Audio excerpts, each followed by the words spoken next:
সেই ছন্দের ছন্দ আজ বাংলার কাটিল ভেঙে বেড়ে উঠছে।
এরা সবাই আমার আপনজন।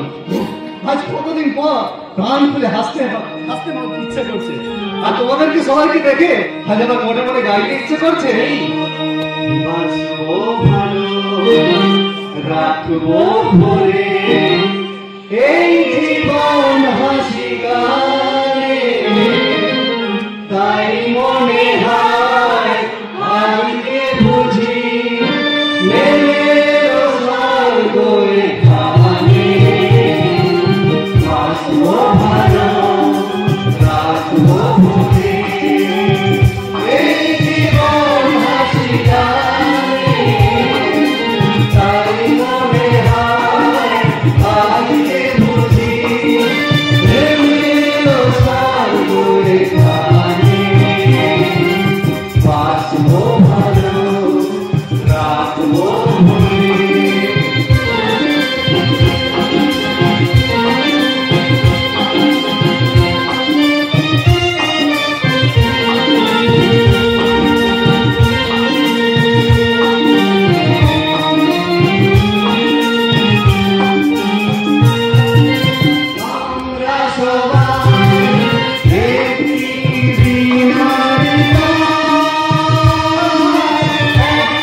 এই নিঃসঙ্গ জীবনে একাকিত্ব কাটাবা যেন কোনো অধিকারই ছিল না আমার।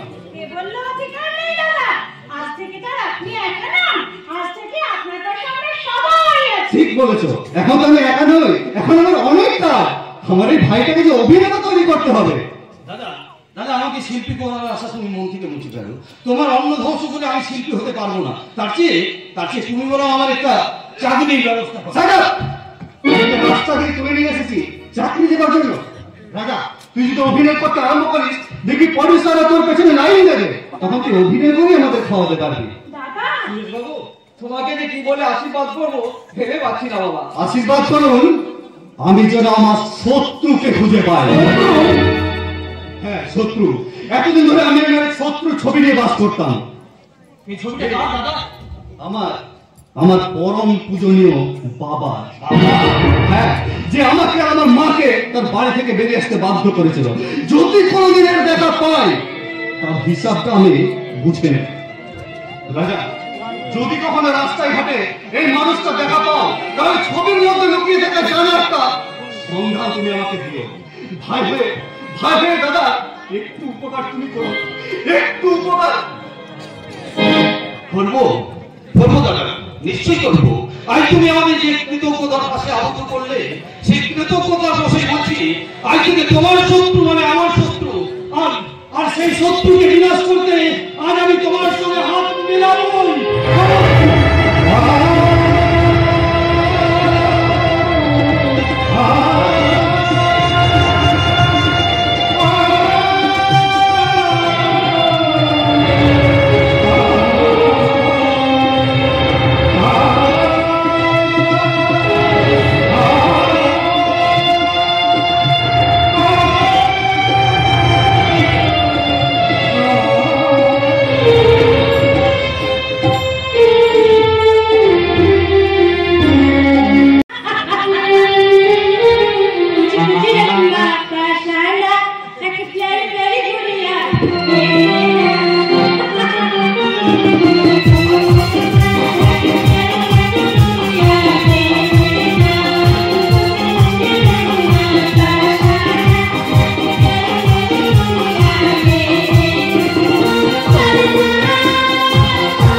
শান্তিলতা, আমার সঞ্চয় করা পাপের ভার মাথায় তুলে নেবে কেন? বুঝছো, যা এখন এখান থেকে চলে যা, এই পাপপুরি থেকে অনেক দূরে, যেখানে কেউ চক্রান্তে চাল করে না, অহংকার করে কেউ জীবনের ভবিষ্যৎকে কাছে টেনে আনে না। বাবু, সেখানে গিয়ে তোর জীবনকে নতুন ভাবে সাজিয়ে তোল, কিন্তু একটা কথা মনে রাখিস, ভুল করে আমার মতো সাজানো সংসারকে ভেঙে ফেলিস না। তুমি চুপ করো, বেশি কথা বলো না, তোমার শরীর খারাপ, ডাক্তার তুমি জীবন্ত মৃতদেহ দেখেছো? দেখো না, আমাকে দেখো, নিজেরই সাজানো চিতার পাপের আগুনে আমি কেমন তাও তাও করে চলছি। কথা বন্ধ করে তোমাদের ডাক্তার আমাকে বাঁচাতে পারবে না। বাবা হয়ে নিজের ছেলের প্রতি যে অবিচার আমি করেছি তার প্রায়শ্চিত্ত করতে হবে। আমি কোনো চিন্তা করবে না কর্তাবাবু, সব সব ঠিক হয়ে যাবে। সান্ত্বনা দিচ্ছি, সান্ত্বনা ছাড়া আর কিছুই আমার পাওয়া নেই। বুঝো, যা যা এখন এখান থেকে চলে যা। যাচ্ছি যাচ্ছি। সারা জীবন আপনার কোনো কথা অবাধ্য হয়নি, তাই তাই আজকেও হচ্ছি না। আপনার কথা মতো আমি এই বাড়ি ছেড়ে চলে যাচ্ছি। তবে তবে যাবার আগে একটা কথা বলে যাচ্ছি, যদি যদি কোনোদিন এই কালনাগিনীর দল আপনাদেরকে এই বাড়ি থেকে তাড়িয়ে দেয়, তাহলে তাহলে দূর থেকে হলেও আমাকে একবার স্মরণ করবে। আমি আমি যেখানে যে অবস্থায় থাকি না কেন, আমি নিজে এসে আপনাদের পায়ে ধরে আমি নিয়ে যাবো আমার ওই ভাঙা ঘরে। ভাঙা ঘরে যদি আপনাদের পায়ের ধুলো পড়ে, তাহলে তাহলে আমি ওই দেবতার আসন থেকে হর পার্বতীর মূর্তিকে সরিয়ে দিয়ে আপনাকে আর গিরিবাকে পুজো করবো।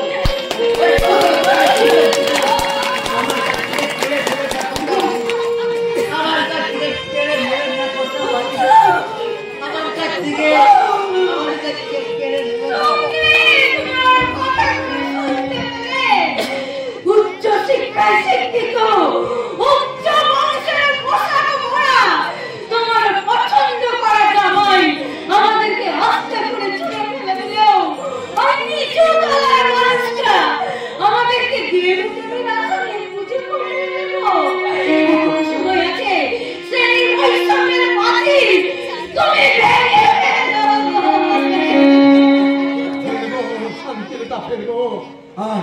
আর ওই প্রাচীরটা ভাঙতে ভাঙতে আমি ভগবানকে চিৎকার করে বলবো, ভগবান সবার বিচার তুমি করো, তোমার বিচার করবে কে?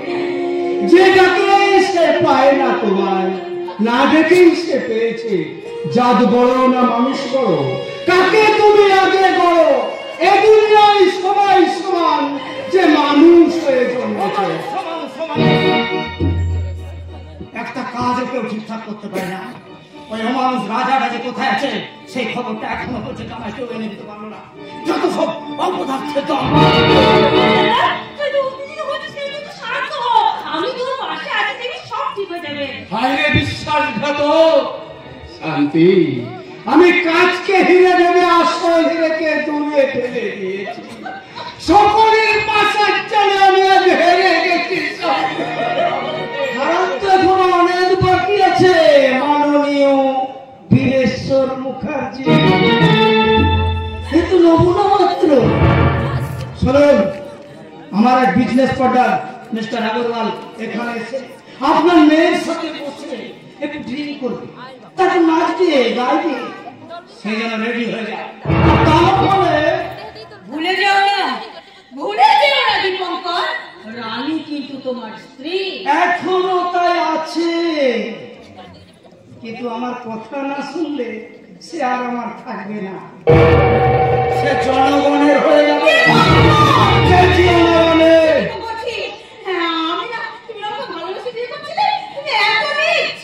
আগে জানতে না, এখন জেনে না।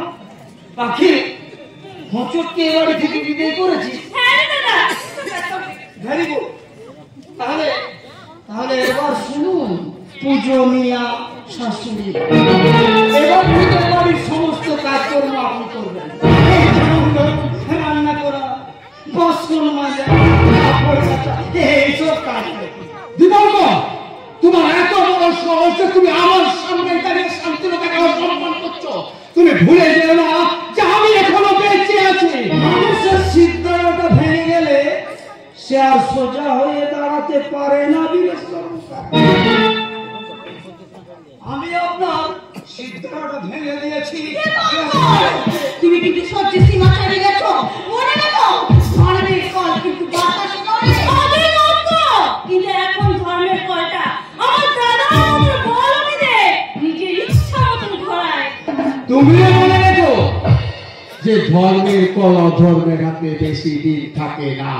এমন একদিন আসবে যে তোমার ওই শরীর থেকে অধর্মের হাতটাই পড়বে পড়বে।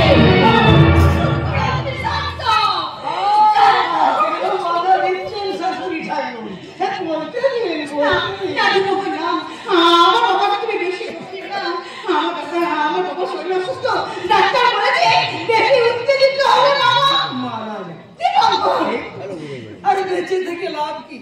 বয়স তো অনেক হলো, এবার মনে মনে পৃথিবীর চেঁচিও না রানে, তোমার সঙ্গে আমার অনেক কথা আছে। শোনো শোনো রানে, তোমার বাবা আজ থেকে আমার ঘরে বসে গেলেন, সঙ্গে তোমার মাও। আর তার উপর তোমার বাবার শরীর খারাপ, প্রচুর ডাক্তার খরচ, তাই এই খরচাগুলো জোগাবে কে? তাই তো আমি ঠিক করেছি তোমার ওই শরীরটাকে মূলধন করে আমি ওই মালদার পার্টিগুলোকে জানবো। কাকে? তোর বৌদির শরীর থেকে শাড়িটা খুলে নিয়ে ওকে একটু ছোটখাটো পোশাক করে একটু মডার্ন করে দে।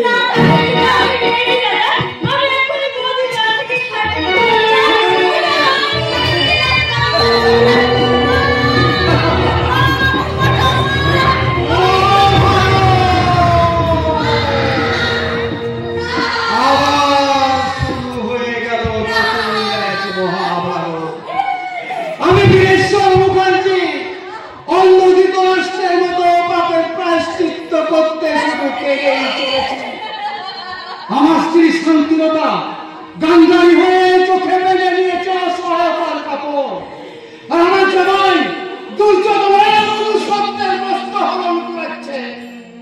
আর আমার মেয়ে এ যুগের অভিমন্যুর মতো চক্র হয়ে ভেসে গেছে। দর্শক আমার মেয়েটাকে আপনারা বাঁচান, দেশের হাজার হাজার মা বোনেদের ইজ্জত বাঁচান। আর তা যদি না পারেন তাহলে দেখবেন একজন দেশের সমস্ত মা বোনেদের ইজ্জতে নিলাম করে দিয়ে দেশটাকে প্রতিচাপল্লি জানিয়ে দুর্নীতির হাত দিয়ে সততার গোড়াকে কুমড়াচি একটাই পানি চলে চতুর্বংশের দল। আর আপনারা শুনতে পাবেন অভয়া তিলোত্তমার মৃত্যু ঘটনার শব্দ।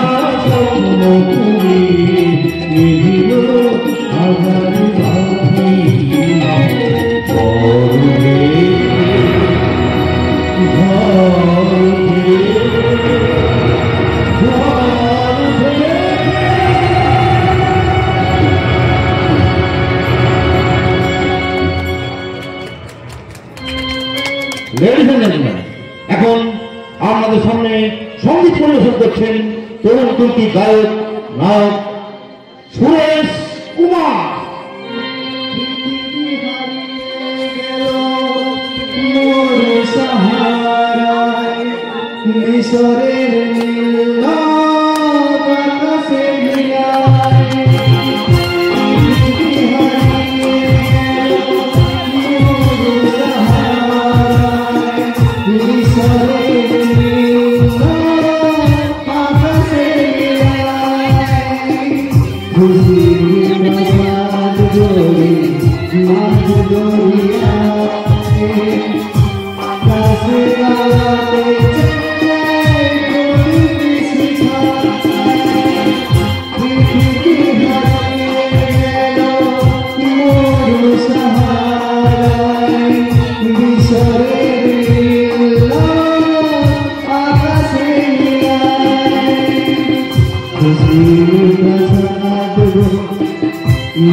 La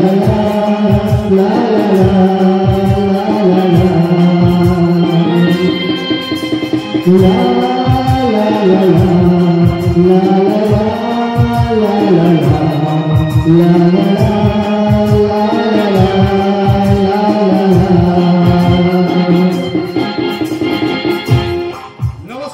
উপস্থিত দর্শক মন্ডলী, এতক্ষণ আপনারা সুরেশ কুমার আমার কণ্ঠে গান শুনলেন।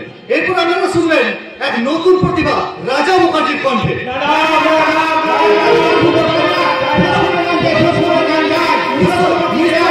নিশ্চয় শোনাবো, কিন্তু আপনারা বিশ্বাস করুন, রাজা এক বিস্ময়কর প্রতিভা। তার কণ্ঠের গান আপনাদের সঙ্গীত পিপাসু মনকে পরিতৃপ্ত করবে। তো রাজা আপনাদের সামনে আসছেন এক নতুন রূপে, নতুন সাজে। তো দর্শক, আর আছে মিস্টার রাজা। নমস্কার দর্শক মন্ডলী, সকলকে জানাই শুভ দোল পূর্ণিমার আন্তরিক প্রীতি, শুভেচ্ছা ও অভিনন্দন। আমি জানি এই আসরে গান করার উপযুক্ত আমি নই। না না না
না না, শুধু জনগণই নয়, ও ছাত্র হয়েছে তুইও জানা, ওকেও ফুলের মালা পরিয়েছি, গরম করে নে। না না, ফুলের মালা নয়, ফুলের মালা নয়।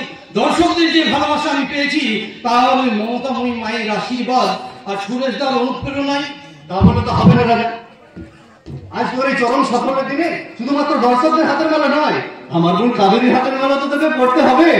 না না সুরেশ দা, তুমি হয়তো জানো না, কাবেরীর স্মৃতিতে সিঁদুর পরিয়ে দিয়ে ওকে স্ত্রীর মর্যাদা দিলেও আজ পর্যন্ত ওর সঙ্গে আমার মালা বদল হয়নি।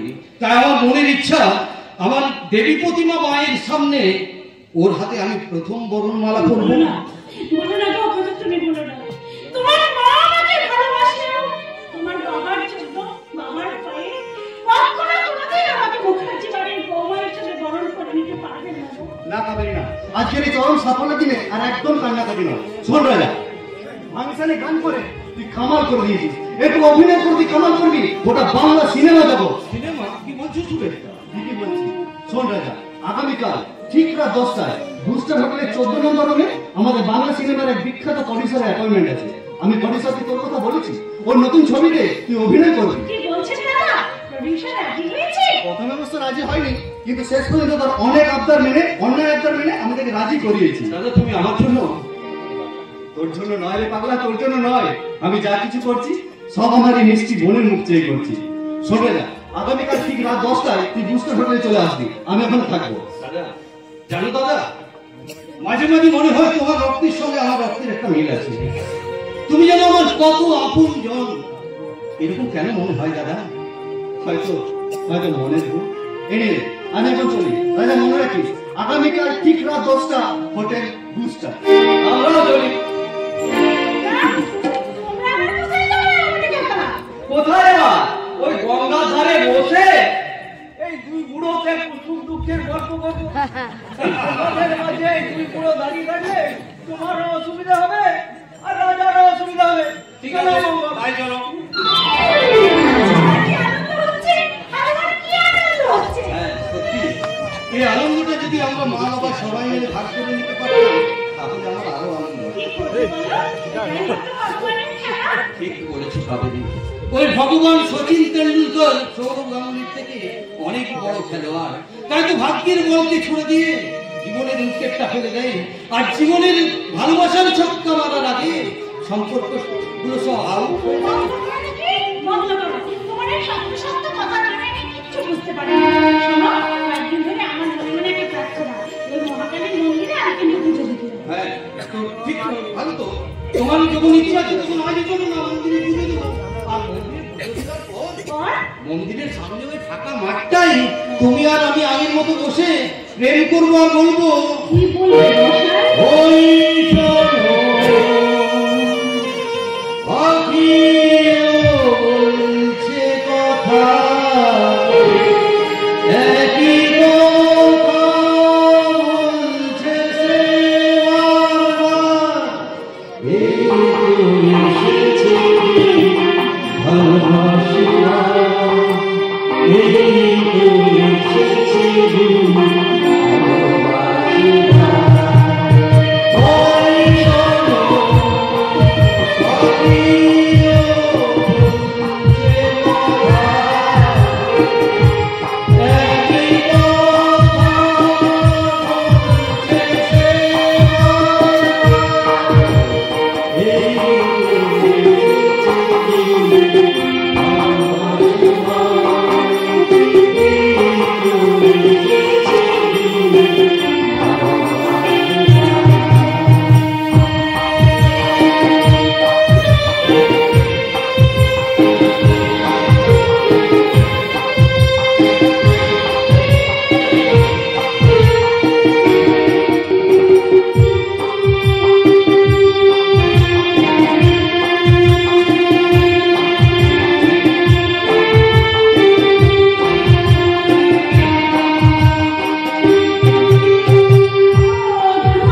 কিছুই বলো না।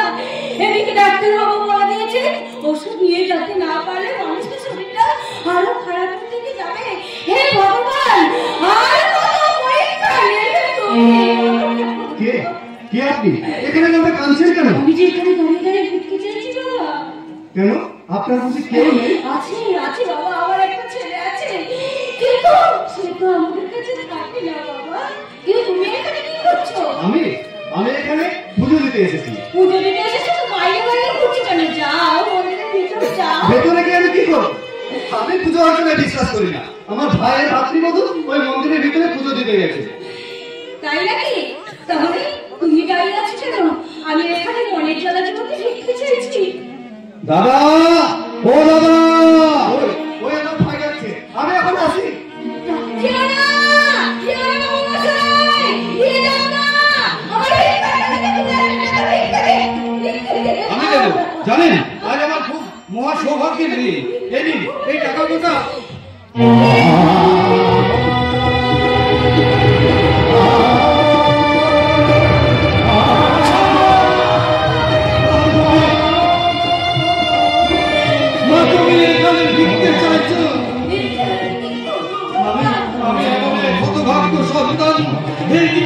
আমাকে দেখতে হলো। তোর বাবার শরীরে মরণরূপ বাসা বাঁধেছে। দীপঙ্কর বলে দিয়েছে যে আমি পারবো না। আমি এখানে থেকে দাঁড়িয়ে তোর বাবাকে বাঁচাতে পারবো না। তাই তো আমি চিৎকার করে করে না না মামা, তুমি এই কথা বলো না মা, আমি যে আর সহ্য করতে পারছি না। তুমি চুপ করো মা, তুমি চুপ করো।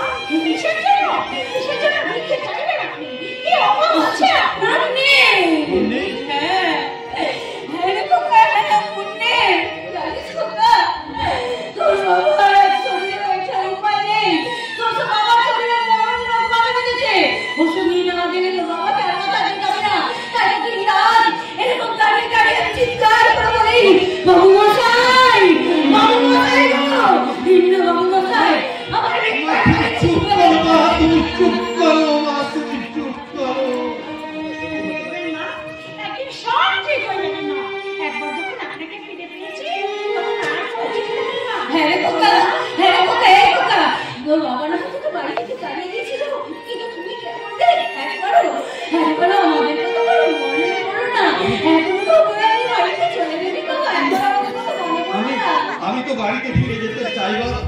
আমি তোমাকে পেয়েছি, আমার মাকে ফিরে পেয়েছি, আর আমি তোমাকে হারাতে দেবো বাবা। এবার বাবার পায়ে ধরে তোমাকে বলবো, বাবা আমি তোমার এই হতভাগ্য সন্তানকে তুমি ক্ষমা করো বাবা। আবার আমরা সবাই একসঙ্গে থাকবো বাবা, আবার আমরা সবাই একসঙ্গে থাকবো।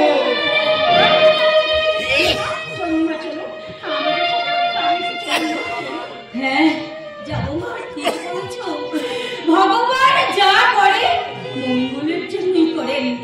তাই তো মায়ের মন্দিরে এসে আমি দুহাত পেতে ভিক্ষে চেয়েছিলাম আমার বংশের প্রদীপকে আমার হাতে ফিরিয়ে দিয়ে তিনি আমার আশা পূর্ণ করলেন মা।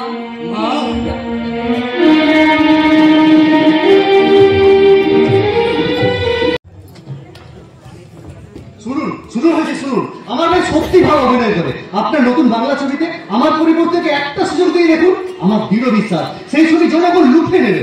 হ্যাঁ হ্যাঁ সে বুঝলাম, লেকিন বাত হলো কি নতুন শিল্পী আছে, যদি বাচ্চা কোনো গড়বড় করে ফেলে। আপনি একদম চিন্তা করবেন না ভাবছি, আমার ভাই কোনো গন্ডগোল করবে না।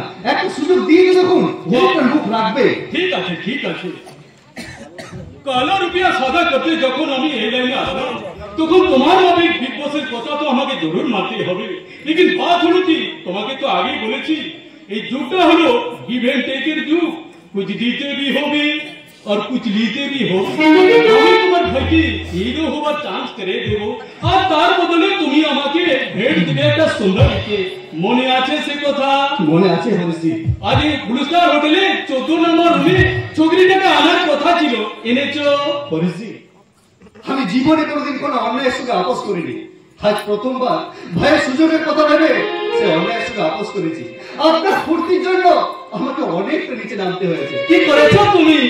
আপনার ফুর্তির জন্য মেয়ে খুঁজতে খুঁজতে আমাকে পৌঁছতে হয়েছে এক দালালের হয়েছে। দালাল? আমি সেই দালাল। সুরেশবাবুর কথা মতো সুরেশবাবুর দাদাকে নায়ক তৈরি করার জন্য আমি আপনার জন্য রেডি করে নিয়েছি এক ডানা কাটা বড়ি। অবশ্য সবই টাকার জন্য। আপনি এসে গেছেন দীপঙ্করবাবু? হ্যাঁ, আমি আপনার মাল সঙ্গে করে নিয়ে এসেছি, কিন্তু আমার মালটা এই বলছিলাম কি দীপঙ্করবাবু, মানে মেয়েটাকে আপনি সব বুঝিয়ে সুঝিয়ে দিয়েছেন তো? কোনো গন্ডগোল হবে না তো? আরে না না না, উনি আপনি নিশ্চিন্তে থাকুন। শুধু আমার মুখের কথাই নয়, আমার হাতের চাবুকি মেয়েটাকে সব বুঝিয়ে দেরি করছেন কেন? বুলান, আমরা ডানা কাটা পরীকে বুলান।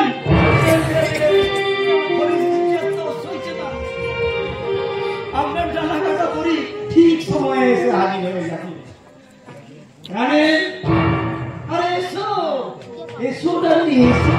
এত ভয় পাচ্ছ কেন? এসো। আপনি আপনার ফুল থেকে সামলান।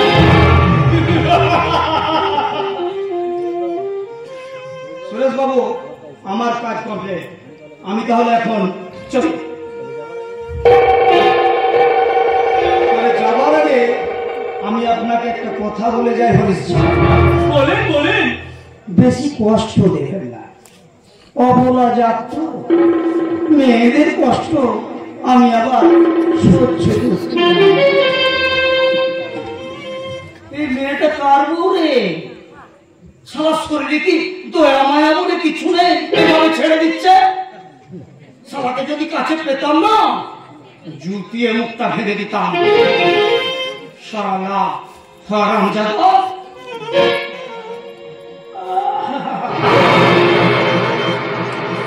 সুরেশ, বাপ হলো কি?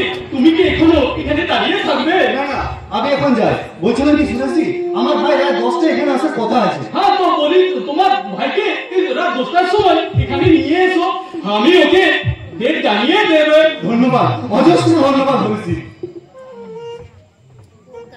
এখন এই ঘরে তুমি আর আমি ছাড়া আর কই নেই আছে সুন্দরী। এসো, গালে লাগা। আপনি আমাকে ছেড়ে দিন। বাড়িতে এত বড় সর্বনাশ, এত রসগোল্লা আপনি করবেন না। আপনি আমাকে ছেড়ে দিন। না বলবে না, না বাদ আমার বিলকুল না পছন্দ আছে। আপনার পিস্তল? এই পিস্তল নিয়ে তোমার ভয় পাবার কোনো কারণ নেই। আমার অনেক টাকা আছে, তাই দুশ্মন ভি অনেক আছে, আর সেই সমস্ত দুশ্মনের সাথে মোকাবেলা করার জন্য এই লোডেড পিস্তল আমাকে রাখতে হবে। আর তুমি তো আমার দুশ্মন না আছো। এসো, গালে পেলা গালে এসো। মন চাইছে না, তবু আমাকে অভিনয় করতে হবে। অভিনয় করে ওই পিস্তলটা আমাকে হাসিল করতেই হবে। আচ্ছা হয়েছি, আমাকে আপনার খুব পছন্দ হয়েছে, তাই না? খুব ভালো লেগেছে। আচ্ছা হয়েছি, আমি যদি আপনার কাছে একটা জিনিস চাই, আপনি দেবেন? জরুর দেবে। বলো সুন্দরী, তোমার কি চাই? সোনা, টাকা, হীরা, বলো বলো। না না, ওসব আমার কিচ্ছু চাই না হয়েছি। আপনি আমাকে পিস্তলটা দেবেন? लेकिन पिस्तौल নিয়ে তুমি কি করবে সুন্দরী? আমি একটা জন্তু শিকার করবো। ঠিক আছে, পিস্তল নিয়ে তোমার যখন এত শোক হয়েছে, তখন তুমি জরুর পিস্তল পাবে। लेकिन তার আগে নাচা গানা করে আমার দিলটা খুশ করে দাও। আমি শুনেছি তুমি ভালো নাচা গানা করতে পারো। পারবো, পারবো হয়েছি, পারবো। আপনি যখন আমাকে কথা দিয়েছেন, তখন আমার কথা একটা আমি নিশ্চয়ই পারবো হয়েছি। বহুত আচ্ছা, বহুত আচ্ছা। La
পেছনে মেয়েটিকে ফের দিয়ে তবেই তাকে আমি রাজি করেছি। শুন রাজা, এতক্ষণে মেয়েটি তার সর্বস্ব দিয়ে হরিশ্রীকে নিশ্চয়ই খুশি করেছে। এবার রাত 10টায় তোর সঙ্গে হরিশ্রীর অ্যাপয়েন্টমেন্ট। চল, শুভ কাজ যাচ্ছি, তাড়াতাড়ি শেষ করে দেবে। যে মেয়েটা তার জীবনে সর্বস্ব পেয়ে আমার জন্য এরকম একটা সুযোগ থেকে সাহায্য করলো, তার সামনে দাঁড়ালে নিজেকে অপরাধী মনে হবে। আমি ওখানে যাবো না। শোন রাজা, জীবনে বড় হতে গেলে অনেক দুর্যোগকে কাটিয়ে উঠতে হয়। এইরকম একটা সুযোগ তুই হাতছাড়া করিস না। Try to understand. দাদা, কিন্তু যখনই ভাববো একটা মেয়ের হাতে আমি এরকম একটা সুযোগ পেয়েছি, তখন মনটা যে আমার বিষাদে ভরে আর ছেলে মানুষই করিস না রাজা। আচ্ছা বেশ, আমরা দুজনেই না হয় ওই মেয়েটির কাছে ক্ষমা চেয়ে নেবো। হয়তো পেটের জ্বালায় সে এরকম কাজ করতে বাধ্য হয়েছে, আমরা তাকে নতুন জীবনের সন্ধান করে দেবো। এবার খুশি তো? দাদা,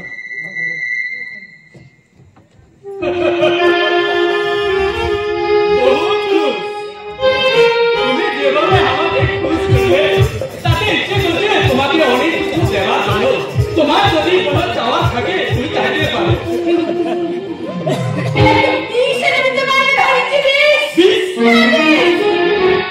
এই পৃথিবীর উপর আমার বিতৃষ্ণ চলে গেছে, আমি আর বাঁচতে চাই না।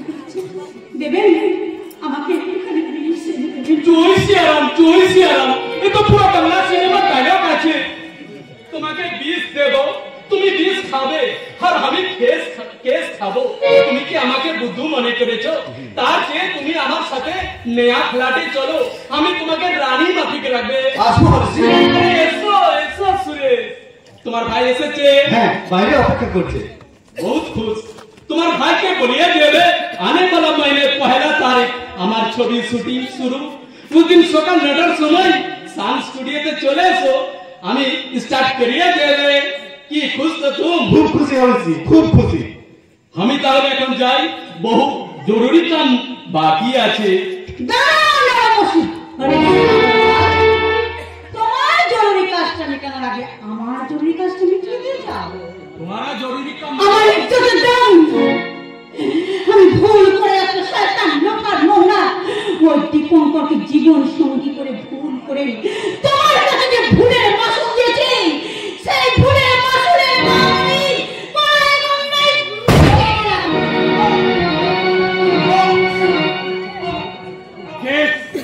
কে এমন করে আত্মচিৎকার করছে? কোথা থেকে ভেসে এক ইজ্জতহারা নারী গভীর দীর্ঘশ্বাস থেকে मेरे जिंदगी खराब नहीं, वो हमारे दिले ख्वाब में डालो, लेकिन जान बर्बाद करिए दिलो। जय सिया जय जय सिया মনে গিয়ে তোমাকে আমি এইভাবে বেঁচে যেতে দেব না। তোমার জন্য শয়তান দীপঙ্কর মুখার্জির সোনার সংসার তুমি শ্মশান করে দিয়েছ। দীপঙ্কর আর হরিসাগর মিলে হরিশ্রী আর দীপঙ্করকে আমি ছেড়ে দেব না। তোমাদেরকে আমি কিছুতেই ছেড়ে দেবো না। তোমরা দুজন হাতে হাত মিলিয়ে বীরেশ্বর মুখার্জি সার কারখানা থেকে পাচার করেছ লরি সার। একই কোষ, তোমাদের প্রাপ্য শাস্তি আমাকে দিতেই হবে। মেয়ের প্রাপ্য শাস্তিটুকু মিটিয়ে দিয়ে যান স্যার।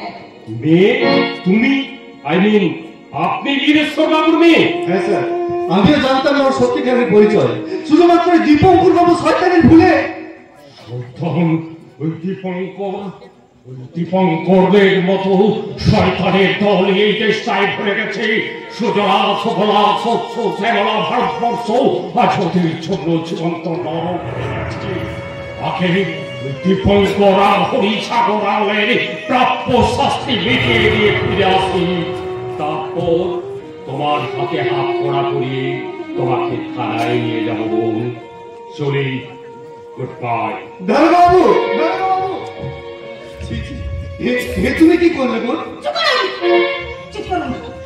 আমাকে বোন বলতে আমার লজ্জা করছে না। আমি যদি সত্যিকারে আপনার বোন হতাম, পারতেন এইভাবে আমার ইজ্জত বিক্রি করতে আপনি পারতেন। আমি ইজ্জতের বিনিময়ে আমি জীবনে প্রতিষ্ঠা পেতে চাই না সুরেশ দা।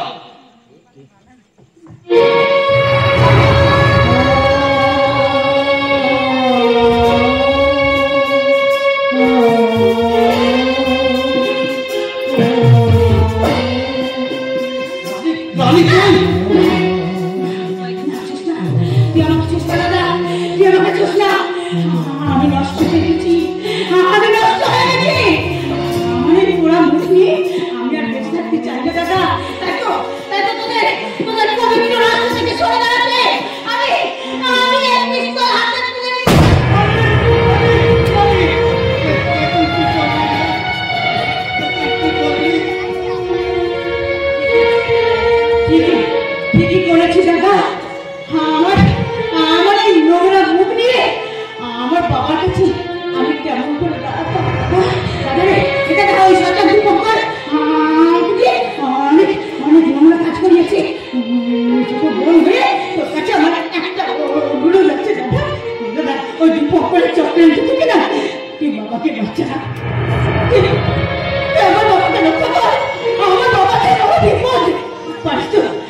দাদা, তুই আমার বাবার কাছে ফিরে যা, আমার বাবাকে বাঁচা, আমার বাবার কাছে ফিরে যা।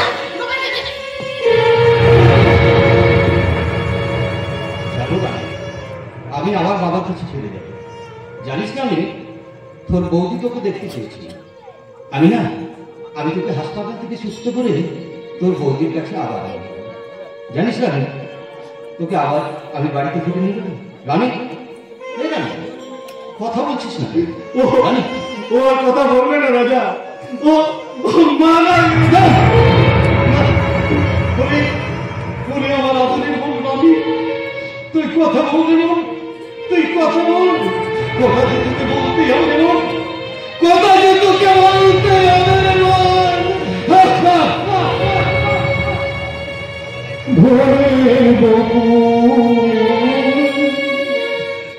ঝরে গেছে সূর্য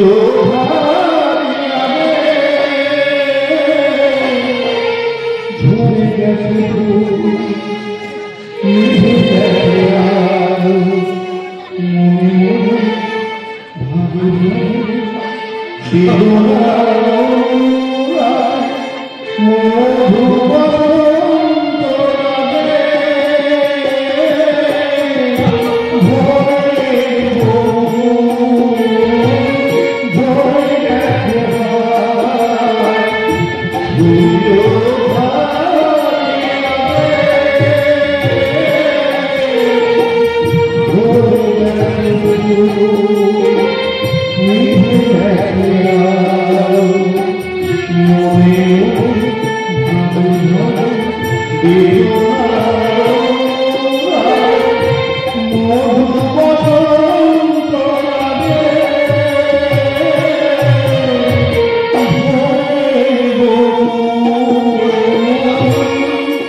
মুখার্জি পরিবারের মালাটাকে এক সুতোয় বাঁধার জন্য মুখার্জি বাড়ির বাগান বাড়ি থেকে অন্ধকার থেকে নিয়ে এসেছি মালার আসল ফুল ওই স্যারকে।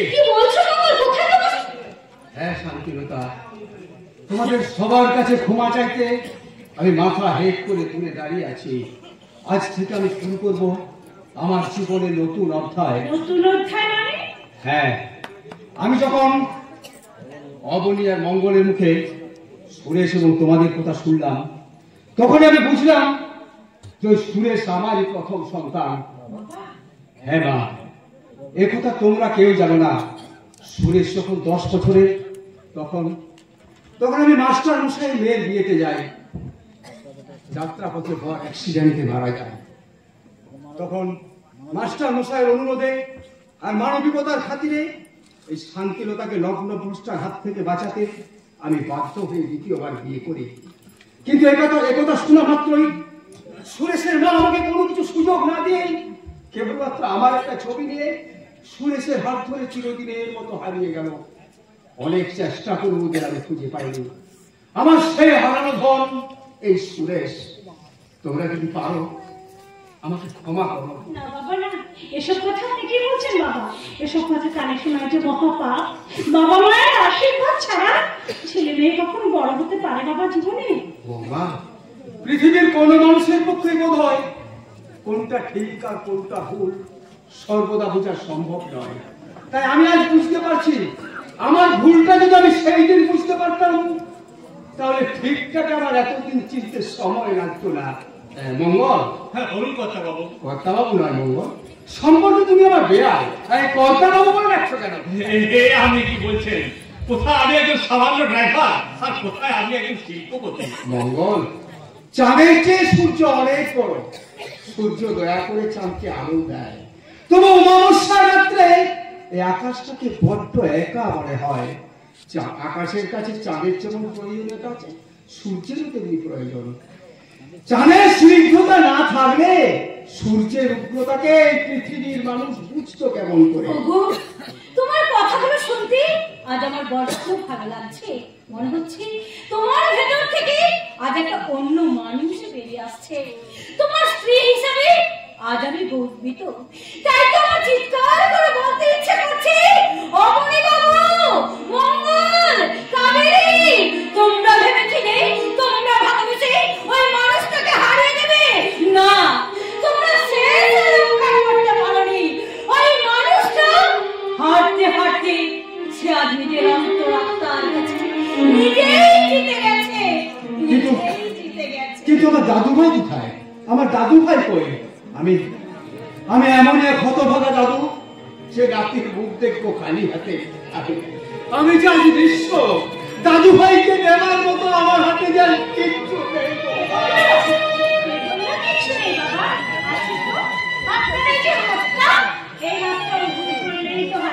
আশীর্বাদ জোরে করবে বাবা। আপনি আপনার এই হাতটা আপনার নাতির মাথায় রেখে তাকে আপনি আশীর্বাদ করবেন বাবা। নিশ্চয়ই করবো বাবা, কিন্তু আমার সেই দাদু ভাই কোথায়? অনেক রাত হয়েছে তো, তাই ক্লান্ত হয়ে ঘুমিয়ে পড়েছে। আপনাকে দেখে ভীষণ খুশি হবে বাবা, ভীষণ খুশি হবে। সকালের আলোতেই দেখবো দাদু ভাইকে। জানো জানো শান্তি, দাদু ভাইকে দেখবো এই আনন্দে নিভে যাচ্ছে আমার বুকের মধ্যে চলা প্রায়শ্চিত্তের আগুনটা। আজ ফারণকে তাড়িয়ে দিয়ে এই হৃদয়টাকে পাকাপাকি ভাবে জায়গা করে নিয়েছে মমত্ববোধ। আজ আমি বুঝতে পারছি জীবনের মানে। আজ আমি বুঝতে পারছি বেঁচে থাকার সংযম, সংসারের আনন্দ, মানুষ হয়ে মানুষের মাঝে নিজেকে বিলিয়ে দেওয়ার আনন্দের কথা ভেবেই বোধ হয় কবি লিখেছিলেন, সমান করে মানুষ সত্য তার করে নাই। এক্ষুনি আমার দাদু ভাই ঘুম থেকে উঠে যখন জিজ্ঞাসা করবে যে দাদু কাকা তোমরা সবাই ফিরে এসেছো, কিন্তু আমার রানী পিসি কোথায়? রানী পিসিকে দেখতে পাচ্ছি না কেন? তখন আমরা তার কাছে কি জবাব দেবো? হ্যাঁ, কি বলবো? রানী এটা বেশ তো অবনী, তুমি আমার ভাইয়ের মতো। ঘুম থেকে উঠেই দাদু ভাই ও রানী পিসিকে দেখতে চাইবে, তাই দাদু ভাইয়ের ইচ্ছে পূরণের জন্য তোমাকে ওই শয়তান দীপঙ্করের চক্রব্রতকে রানীকে চুরি করে আনতে হবে। অবনী বলো, অবনী তুমি পারবে না? রানীকে আনতে? নিশ্চয়ই পারবো। আপনাদের মুখে হাসি ফুটাতে রানীকে আমি ওই বাড়ি থেকে নিয়ে আসবো। রানীকে আমি ওই বাড়ি থেকে নিয়ে আসবো। তোমাকে রানীকে আনতে ওই বাড়িতে যেতে হবে না। ওর কথা আমি নিজেই রানীকে আজ এই বাড়িতে নিয়ে এসেছি।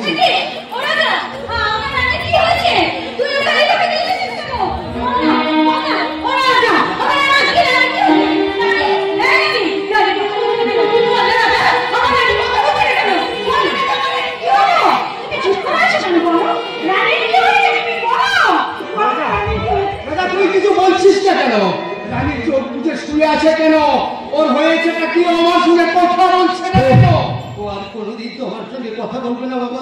এই মায়ের বাহন ছেড়ে রানী অনেক দূরে চলে গেছে। আমার চোখের সামনে এই ছোট বোনটা ব্রিটিশ খাঁচা ছেড়ে অনেক দূরে চলে গেছে। আমি দাদা হয়ে দাঁড়িয়ে দাঁড়িয়ে দেখলাম, করতে পারলাম না, ধরে রাখতে পারলাম না আমার এই ছোট প্রণামটাকে।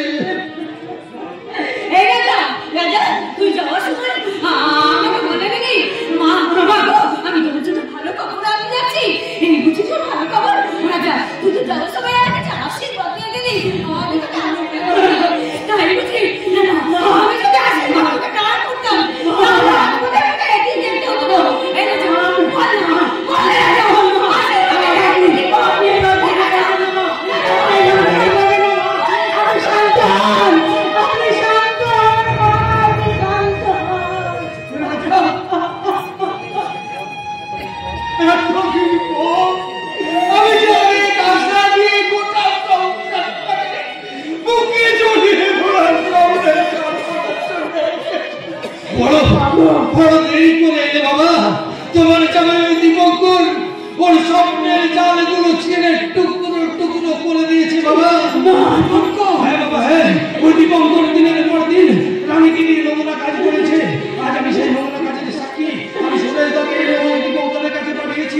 তুই একা যাবি না।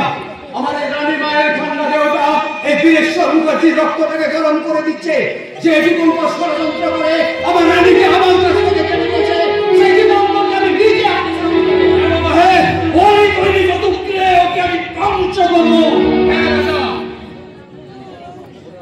গোটা সংসারটাকে ফিরে পেয়ে আমি বুকের যে আগুনটা নিয়েছিলাম, সেই আগুনটা আমার মাথায় জ্বলতে আরম্ভ করেছে। রানীমা, তোর এই প্রাণহীন দেহটার সামনে দাঁড়িয়ে আমি প্রতিজ্ঞা করছি, আমি সেই দিন হব শান্ত, যবে উৎপীড়িতের কন্দন রোল আকাশে বাতাসে ধরিবে না, অত্যাচারীর খর্বকুমন ভিন রণভূমেরও নিবে না, মহাবিদ্রোহীর অনুক্রান্ত। আমি সেই দিন হব শান্ত, আমি সেই দিন হব শান্ত, আমি সেই দিন হব শান্ত।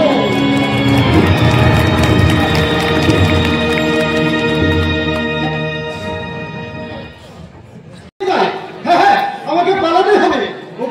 ওগো এই পৃথিবীর অসহায় মা বাবার দল, তোমরা জেনেছে চোখের ঘুম আর মুখের আহার চোখে আমার মতো ছেলেকে মানুষ করে একই ভুল করো না। আজ কতদিন ধরে দীপঙ্কর আমাকে পেট ভরে খেতে দেয়নি, একটু শান্তিতে ঘুমোতে দেয়নি, ছোট্ট একটা চূড়া পুকুরতে আটকে রেখে আমাকে চাবুকের পর চাবুক মেরে। আমি ভুল করেছি বাবা। না না, ভয় পাচ্ছ কেন? ভয় পেও না। ছেলে হয়ে আমি যদি কোনো ভুল করে থাকি, তাহলে কি তুমি আমাকে সেই ভুলের প্রায়শ্চিত্ত করতে দেবে না বাবা? নিশ্চয় দেবো রে বাবা, নিশ্চয় দেবো। ছেলে হয়ে ছেলেকে মা বাবার কাছে অকথা কুকথা বলতে পারে, তবু মনের মমতা এখনো আসন থেকেই তাকে কি কখনো সরিয়ে দিতে পারে? কিন্তু সত্য করে বলতো বাবা, তুই আমাকে এমনি করে চাবুকের ভোট চাবুক মেরেছিস কেন? ওটাই তো আমার জীবনের সব থেকে বড় ভুল বাবা। তাই তো সেই ভুলের প্রায়শ্চিত্ত করতে। কি করতে চাস তুই? এই পিস্তলের গুলিতে তোমার জীবনটা এলো করে নিতে চাও। চুপ, কোনো কথা নয়। তোমাকে মই হিসেবে ব্যবহার করে আমি সৌভাগ্যের সিংহদরজায় পৌঁছে গেছি। তাই আজ আর কোনো দয়া মায় নয়। আর ছেলের কাছে তোমার একমাত্র পাওনা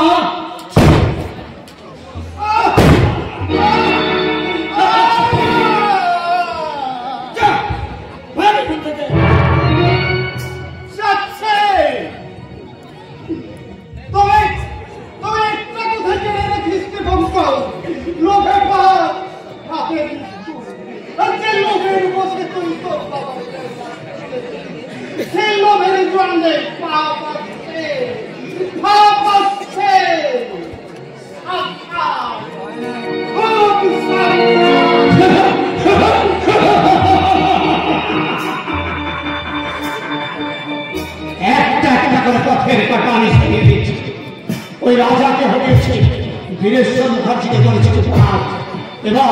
এবার অরিন্দম চ্যাটার্জির জীবন দীপ আমি নিভিয়ে দিলাম। এবার আমার লক্ষ্য ওই ফিল্ম স্টার সুরেশ কুমার।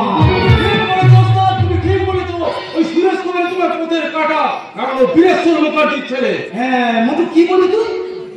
হ্যাঁ তোর এই কথা কি সত্য? হ্যাঁ ওস্তাদ, এই মন্টু মিত্রের কথা কখনো মিথ্যে হতে পারে না। ওই সুরেশ কুমার রাজাকে যে এতদিন ধরে আশ্রয় দিয়েছে, সে বিখ্যাত ফিল্ম স্টার সুরেশ কুমারই হলো বীরেশ্বর বাবুর প্রথম পক্ষের সন্তান। তুই কি বলছিস মন্টু? আরে এ তো মেঘনা চাইতে বৃষ্টি। সাবাস মন্টু, সাবাস। আর কি একটা একটু ভালো খবর শোনানি তো।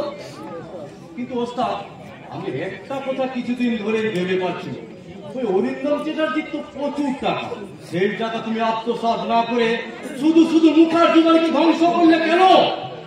মন্টু, আমার অতীত ইতিহাসটা কিন্তু কেউ জানে না। অতীত ইতিহাস? হ্যাঁ রে, আমি ওই অরিন্দম চ্যাটার্জির ছেলে দীপঙ্কর চ্যাটার্জি নই।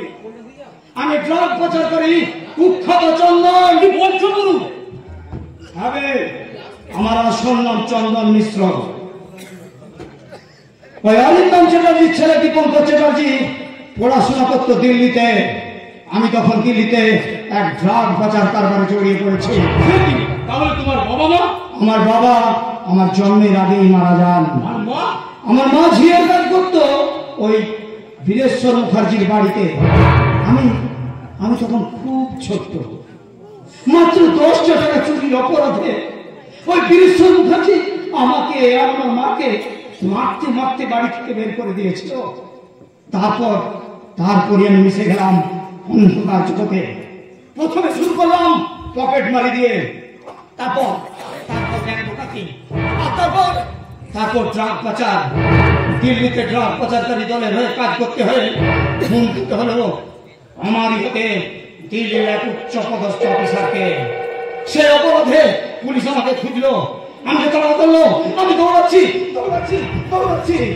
আমি দৌড়াতে পাঁচিল টপকে উঠে পড়লাম দিল্লির ইঞ্জিনিয়ারিং কলেজ হোস্টেলের ছাত্রের ঘরে। সেই ঘরে আলো জ্বলতে আমি যে ছেলেটিকে দেখতে পাই, সে হুবহু আমার মতো দেখতে। সঙ্গে সঙ্গে আমার মাথায় সারা একটা বুদ্ধি কেটে গেল। আমি ফোন করলাম সেই ছাত্রটিকে। পরদিন ডায়েরি করে আমি জানতে পারলাম যে ওর নাম দীপঙ্কর চ্যাটার্জি, অরিন্দম চ্যাটার্জির ছেলে। আমি দীপঙ্কর চ্যাটার্জির ছদ্মবেশে ঢুকে পড়লাম ওই অরিন্দম চ্যাটার্জির বাড়িতে। তুমি পুরো হিন্দি সিনেমার গল্প শোনাবে। তুমি দেখছি সালা একটা বিষাক্ত মাল। বৌদির আত্মহত্যার খবর পেয়ে রাজা সুরেশ বীরেশ্বরবাবু তো এখানেই ছুটে আসবে। এখন কি করবে? তার আগেই আমি কিস্তি মাফ করে দেব। কালু আর রামুয়াকে পাঠিয়েছি ওই কাবেরীকে তুলে আনতে, কিন্তু বন্ধু সুরেশ যে বীরেশ্বর বাবুর ছেলে এ কথা তুই জানলি কি করে? পুরো কম্পাউন্ডার একটু ডাক্তার করতে পারে। এই বাড়ি থেকে যখন মঙ্গল আর অবনী বীরেশ্বরবাবুকে তুলে আনতে গিয়েছিল, তখন আমি মোড়ার মতো শুয়ে থেকে ওদের সব কথা আমি শুনে নিয়েছি। খুব ভালো করেছিস মোটু। এই টাকাগুলো না। তুমি তো বলেছিলে কাজ শেষ হলে মোটা টাকা দেবে, এখন দিচ্ছ মাত্র 10,000 টাকা। আমি কিন্তু সব জেনে ফেলেছি তোমার ঘটনা। 50% না দিলে পুলিশের কাছে মোটু মিত্রের মুখ খুলে যাবে। ভুলে যাস না আমি জাত হারামির বাচ্চা, তাই তোকে সরিয়ে দিতে আমার 1 সেকেন্ড সময় লাগবে। আমার ভুল হয়ে গেছে ওস্তাদ, এবারের মতো আমাকে ক্ষমা করে দাও।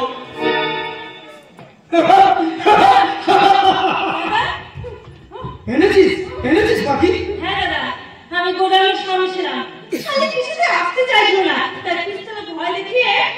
ছি ছি ছি ছি ছি, আরে করেছিস কি পাখি? মুখার্জি বাড়ির বৌমাকে কেউ এভাবে কষ্ট দেয়? ওর বাঁধনগুলো খুলে দে। আমি আপনার দুটি পায়ে পড়ি, দয়া করুন আমাকে এখান থেকে যেতে দিন। আমার শ্বশুরের সমস্ত সম্পত্তি আপনি আত্মসাৎ করেছেন, তাহলে কেন আমাকে জোর করে এখানে তুলে নিয়ে এসেছেন? কেন? দুটো কারণে। 1 নম্বর, তোমার শ্বশুর মশাইয়ের মাননীয় বীরেশ্বর মুখার্জি যে দলিলগুলো আমার হাতে তুলে দিয়েছিল সেগুলো সব যা। যদি আসল দলিল পাই তো ভালো, আর তা না হলে তোমার রূপ যৌবন আমি চেটে পুটে খাবো।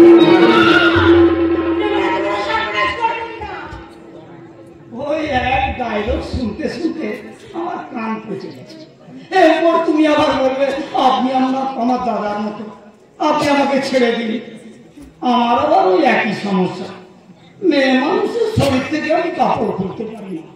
পাখি, হ্যাঁ দাদা, হ্যাঁ আমি এখনই তুলে দিচ্ছি। এই তুমি এসো, আমি এখনই তুলে দিচ্ছি। না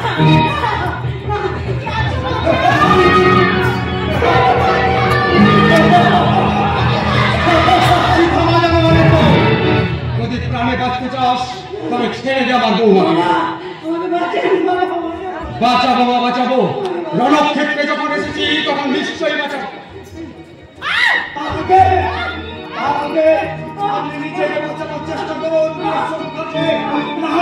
নাহলে আপনার আদরের বৌমাকে, আমার বৌমাকে ছেড়ে দে শয়তান, নাহলে বীরেশ্বর মুখার্জির হাত থেকে তোকে কেউ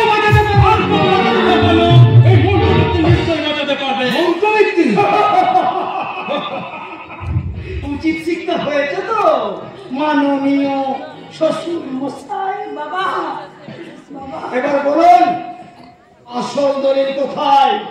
আসল দলিল আসল মালিকের কাছে দীপঙ্কর চ্যাটার্জি। দে আসল দলিল আমার হাতে দে। হ্যাঁ দেবো, তার আগে আমার স্ত্রীকে তুই ছেড়ে দে। এই নে, ছেড়ে দিলাম। এবার দে আসল দলিল।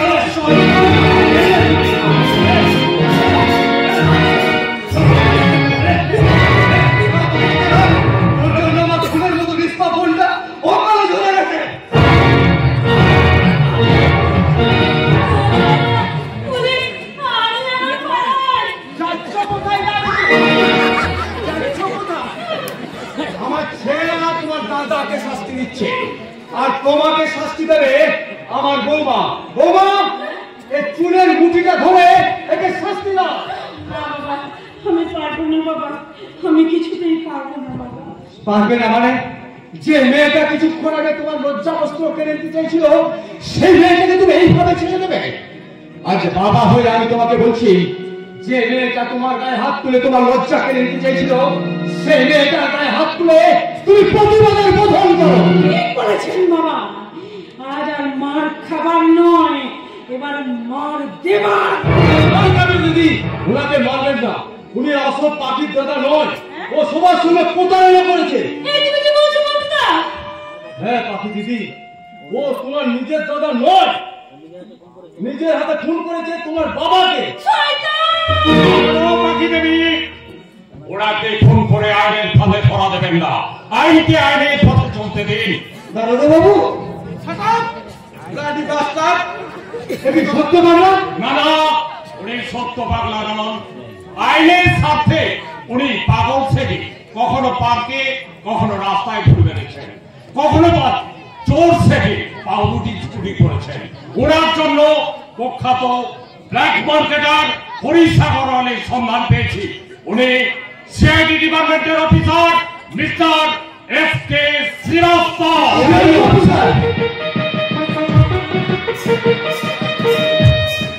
বিশ্বাস না হলে আমার আইডেন্টিটি কার্ডটা আপনারা দেখতে পারেন। This is my identity card. হ্যাঁ, তার আগে আমার ডিউটি কমপ্লিট করতে দিন। আপনার ডিউটি? ইয়েস, দিল্লিতে পদস্থ অফিসার এবং ছাত্র দীপঙ্করকে খুন আর এখানে একাধিক অপরাধমূলক কাজের জন্য আমি তোমাকে অ্যারেস্ট করলাম mister Chandan Mishra. You are under arrest. Raja বৌমা, তোমরা সব ভালো আছো তো? তোমরা ভালো আছো তো? তোমার আশীর্বাদ আমাদের ঘিরে রেখেছে, আমাদের কিছু হয়নি মা। হ্যাঁ শান্তিলতা, ওই শয়তানটা তৈরি করে টুকরে কুরুক্ষেত্র আজ আমাদের এই মুখার্জি পরিবারের মিলন ক্ষেত্র তৈরি হয়েছে। আমরা ফিরে পেয়েছি আমার ছেলে বৌমাকে। মেসোমশাই, আমাকে আপনি ক্ষমা করুন মেসোমশাই, আমাকে আপনি ক্ষমা করুন। ওঠো বাবা, ওঠো। তুমি যখন ওই শয়তানটার জন্য তখন তোমাকে আমার বড় বৌমা করে রাজা, তোকে আমি ছাড়বো না।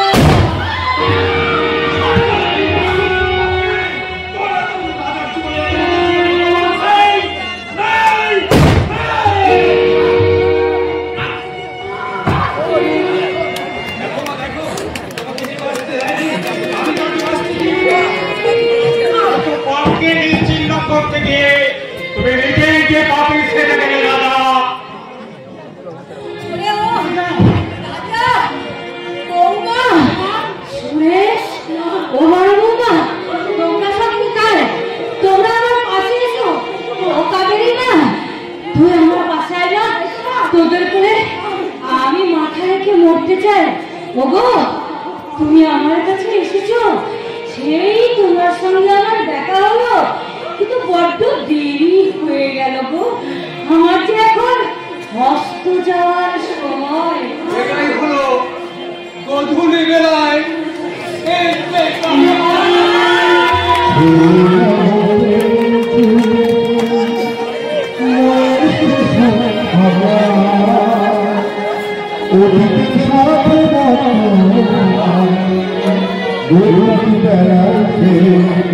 বেলা